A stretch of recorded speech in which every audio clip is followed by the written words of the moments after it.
in the National Housing Authority and the DOST Philippine Textile Research Institute.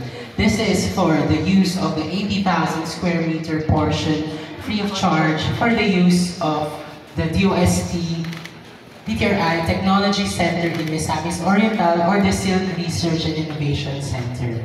This is located at Lot 1834B, located at Anda Muswag Project, Barangay Imelda, Villanueva, Misamis Oriental. This use of work agreement is for a period of 25 years beginning January 1, 2026 with an option for renewal. So this again can be continued for the next 25 years. So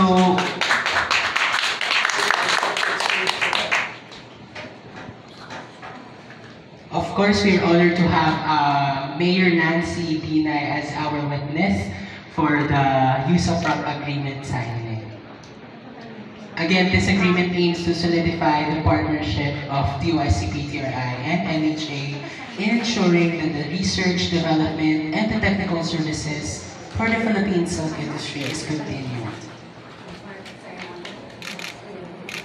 So, palakpakan naman po natin ang ating